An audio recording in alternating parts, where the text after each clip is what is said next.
اسی میں آپ کو جو ہے پنچایت گھر میں دارالعمارت میں لے جایا گیا، آپ کو وہاں جا کے کھڑا کیا۔ جب آپ کو ہوش آیا، آپ نے آنکھ کھولی، علی کا شہزادہ ہوتا ہے، جو جس کا کاروبار، جو جس کا تیور، جو جس کا ہتھیار ہوتا ہے نا، وہ اس کی نظر میں پہلے نظر آتا ہے۔ آپ نے آنکھ کھولی، سیدھا آپ نے اپنی میان کو دیکھا، تلوار موجود نہیں تھی۔ سیدھی آپ کی نظر جو ہے میان پہ پڑی کہ تلوار موجود نہیں تھی۔ سامنے محمد ابن اشد کھڑا تھا۔ آپ نے کہا ہے محمد ابن اشد، تو نے وعدہ کیا تھا مجھے امان دینے کا، اور اب میرے میان سے تو نے تلوار نکال لی، مجھ پر یہ پیچھے سے دگا، تو نے وعدہ توڑا، عہد شکنی کی۔ محمد ابن اشد نے سنا تو کہا کہ اے مسلم بن عقیل، ہم وقت پہ مجبور ہیں، حکومت کے آگے مجبور ہیں، ہمیں وہ کرنا ہی تھا۔ پھر آپ کو عبید اللہ ابن زیاد کے دربار میں پیش کیا گیا، مسلم بن عقیل کو، اور جیسے ہی مسلم بن عقیل گئے نا تو آپ نے سلام نہیں کیا، آپ جھکے نہیں، آپ نے سلام نہیں کیا۔ تو وہاں دربار میں ایک بدبخت کھڑا تھا جس نے کہا کہ اے امیر عبید اللہ یزید ابن یزید لعنتی کو تم جھک کر سلام نہیں کر رہے ہو۔ مسلم بن عقیل نے کہا ہوش کی دوا کر، جانتا ہے تو کس کو کہہ رہا ہے، اور میں اسے سلام کروں، یہ سلام کرنے کے بھی لائق ہے، یہ جھکنے کے بھی لائق ہے، اور یہ سر ہمیشہ اللہ کی بارگاہ میں جھکا ہے، اس جیسے ظالم کے آگے کبھی نہیں جھک سکتا۔ تو جب عبید اللہ ابن زیاد نے سنا تو کہا کہ اے مسلم، اب بھی وقت ہے، یزید کی فوج میں آ جاؤ، حسین سے غداری کرو۔ کیا کہا؟ یزید کے وفادار بن جاؤ، جان بچانا چاہتے ہو تو یزید کے وفادار بن جاؤ، حسین سے غداری کر لو۔ مسلم بن عقیل نے کہا کہ ارے وہ مرجھانا کے بیٹے، عقل کی دوا کر، ہوش ٹھکانے پہ لگا، عقل ہے یا نہیں ہے؟ تو مجھے یہ مشورہ دے رہا ہے کہ جنت کے مالکوں سے غداری کر لوں، جہنم میں جانے والے بدبخت یزید کی میں بیعت کر لوں، یا یزید کا نوکر بن جاؤ، یہ تو مجھے مشورہ دے رہا ہے؟ ارے زندگی ہے تو حسین کا قرض ہے، اگر یہ جب تک زندہ رہا تو حسین کا غلام بن کے رہوں گا، اور اگر تو مار بھی دینا، قتل بھی کر دینا، شہید بھی کر دینا، تو حسین کے نام پہ ایک کیا 1000 جان بھی ہونا تو قربان ہے، ایک جان کیا 1000 جان بھی ہونا تو حسین کے نام پہ قربان ہے، تو مجھے یہ مشورہ دے رہا ہے۔ وہ عبید اللہ ابن زیاد نے سنا تو غصے میں دل ملا ہو گیا، اور کہا کہ مسلم تمہیں وہ سزا دوں گا کہ سارے کوفہ کے گلی کوچوں میں رہنے والے سارے کوفی جو ہے یہ منظر دیکھ کر کے تڑپ جائیں گے، ان کی آنکھیں پھٹی رہ جائے گی، اتنی دردناک تمہیں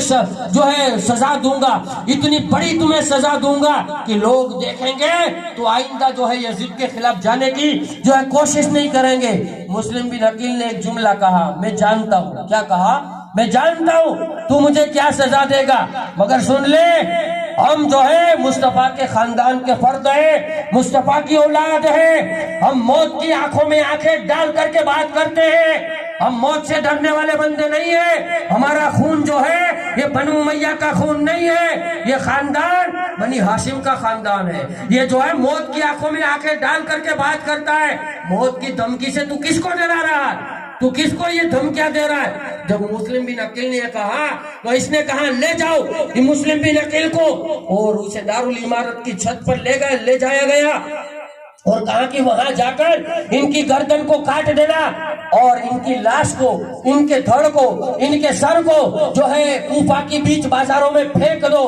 ارے آج گناہگار کا کیسا بھی گناہگار ہو اگر اس دنیا سے چل جائے نا تو لوگ اس کی بھی نماز جنازہ پڑھاتے ہیں، لوگ اس کو بھی جو ہے اس کو بھی غسل دیتے ہیں، اس کی بھی نماز جنازہ پڑھتے ہیں، اسے بھی قبر میں اتارتے ہیں۔ جب حسین کے بھائی کو شہید کیا گیا نا، حسین کے بھائی کو قتل کیا گیا نا، بے قصور شہید کیا گیا نا، تو لاش کو جو ہے بازاروں میں پھینک دیا گیا تھا، سر کو بازاروں میں پھینک دیا گیا تھا، اور بازاروں ہی میں نہیں بلکہ بازاروں سے اٹھا کر کے جنگلوں میں پھینک دیا گیا تھا، جہاں امام مسلم کو غسل دینا، دفنانا، قبر میں اتارنا، نماز جنازہ پڑھانا یہ تو دور کی بات ہے، مگر خاندان اہل بیت کا ذرہ تک احترام نہیں رہا۔ یہ یزیدی آج کا ٹولہ مسلکی فرقہ نکلا ہے کہ کہہ رہا ہے کہ یزید کا کوئی قصور نہیں تھا، یزید نے کہاں قتل کا حکم دیا تھا، یزید نے کہاں تھا حسین کو قتل کرنا؟ ارے وہ خط بھیجا، اس میں مولوی کے باپ نے کہا تھا، یہ لکھ کے دے دیا تھا کہ تجھے سارا اختیار ہے، تجھے ساری طاقت دی جاتی ہے، جس کی چاہے اس کی گردن اڑا دینا، یہ آرڈر مولوی کے باپ نے دیا تھا، یزید نے نہیں دیا تھا۔ تو یہ سارا کردار یزید کا ہے، سارا حکم تو یزید کا تھا۔ عبید اللہ ابن زیاد کس کا گورنر تھا؟ اپنی مرضی سے تھوڑی آیا تھا، یزید نے بھیجا تھا۔ تو یزید جو ہے یہ بے قصور نہیں ہے، یزید کو بچانے کے لیے بہت کوشش کی گئی ہے۔ بڑے بڑے حضرتوں نے کتاب میں لکھا ہے، جن کو حضرت کہا جاتا ہے نا، یہ بڑے بڑے حضرت ہیں، بڑے بڑے حضرتوں نے لکھا ہے کہ یزید مسلمان ہے، یزید کو ظالم نہ کہا جائے، یزید تو جنت میں بھی جائے گا، یزید کی بخشش بھی ہوگی۔ بڑے بڑے حضرتوں نے لکھا ہے، دعویٰ کر رہے ہیں کہ یہ مسلک والے ہیں، یہ دین دینے والے ہیں، یہ سنیت بچانے والے ہیں، یہ جو ہے سیدوں کی پہچان کرانے والے۔ کیا خاک تم نے سنیت بچائی ہے؟ کیا خاک تم نے سیدوں کی پہچان کرائی ہے؟ ارے تم نے تو سنیت کا بیڑا غرق کر دیا ہے، تم نے تو جو ہے یزیدی اسلام کو نافذ کر دیا ہے۔ جدھر دیکھو یہاں ان مولویوں نے جو ہے اموی اور یزیدی اسلام کو نافذ کر دیا ہے، جہاں دیکھو وہاں درس دیا جاتا ہے تو یزیدی اسلام کا درس دیا جاتا ہے، جہاں دیکھو وہاں یزیدی اسلام سکھایا جا رہا ہے، اور کہہ رہے ہو کہ سنیت کو بچایا ہے، کہہ رہے ہو کہ سنیت تمہارے آنے کے بعد سے ہے، تم نہ ہوتے تو کوئی سنی نہ ہوتا۔ ارے اس وقت بھی تو کوفی تھے، کہاں تم گئے تھے بچانے؟ یا تمہارے باپ دادا نے کئی انگلیاں کٹوائی ہے؟ تمہارے باپ دادا نے کئی گردنیں کٹوائی ہے؟ شریعت نہ تمہاری ہے نہ تمہارے باپ کی ہے، اسلام نہ تمہارا ہے نہ تمہارے باپ کا ہے، یہ سیدوں کا ہے، سیدوں کے باپ دادا کا ہے۔ گردنیں سیدوں کے باپ دادا نے کٹوائی ہے، گردنیں سیدوں کے باپ دادا نے پیش کی ہے۔ یہ دین جو ہے یہ اہل بیت کا دین ہے، سیدوں کے باپ دادا کی جاگیر ہے، یہ شریعت سیدوں کے باپ دادا کی ہے، سیدوں کے نانا کی ہے، کسی مولوی کے باپ دادا کی نہیں ہے۔ ارے مولوی تو 5 سال سے سیکھ کر کے آیا ہے، مولوی تو کلمہ پڑھ کے مسلمان بنا ہے، مولوی کی اوقات کیا ہے، مولوی کی حیثیت کیا ہے؟ کچھ بھی نہیں۔ 1400 سالوں سے اسلام چلا رہا ہے تو یہ اہل بیت کا صدقہ ہے، یہ جو ہے اہل بیت کا صدقہ ہے، تو اس کو مد نظر رکھا جائے، یہ بھولا نہ جائے، یہ قربانیاں ذہنوں سے نکال نہ دی جائے۔ میں نے پہلے کہا امام حسن کی شہادت کی تاریخ بھلا دی گئی، امام مسلم کی شہادت کی تاریخ بھلا دی گئی، ان کے چھوٹے چھوٹے شہزادے 7 یا 8 برس کی عمر کے شہزادے جن کو شہید کیا گیا، مگر تاریخ بھلا دی گئی۔ یہ کون سا اسلام سکھایا جا رہا ہے؟ یہ کون سا مذہب سکھایا جا رہا ہے؟ یہ کون سا دین سکھایا جا رہا ہے؟ ماں زینب کی شہادت بھلا دی گئی،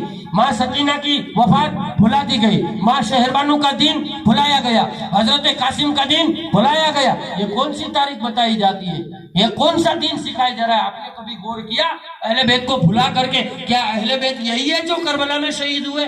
کیا اہل بیت کا خاندان اتنا ہی ہے جو کربلا میں 4-5 شہادتیں سنا کے بعد ختم؟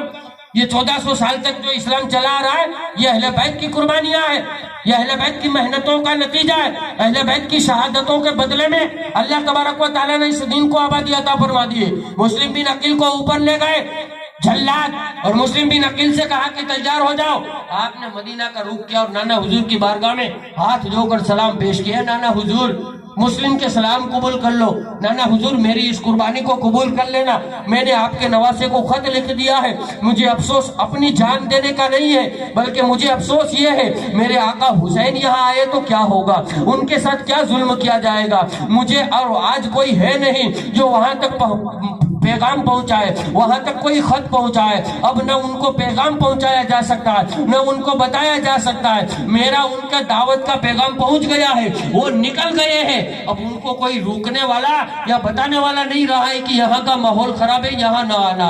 امام مسلم یہ التجا کر رہے ہیں، پھر مکہ کی طرف دیکھتے ہیں، آقا حسین کی بارگاہ میں عرض کرتے ہیں دل ہی دل میں، اے آقا اے میرے بھائی میری قربانی کو قبول فرما لینا، میں تیرے نام پہ اپنی جان نچھاور کر رہا ہوں، میں تیرے نام پہ اپنی جان قربان کر رہا ہوں۔ یہ کہا جلاد نے تلوار کا ایسا کاری وار کیا کہ آپ کے سر مبارک کو دھڑ سے جدا کر دیا، انا للہ و انا الیہ راجعون۔ اتنا نہیں، ظالموں نے آپ کے سر انور کو اٹھا کر کے، آپ کے لاش مبارک کو، آپ کے بدن مبارک کو اٹھا کر کے دارالعمارت کی چھت سے نیچے پھینک دیا۔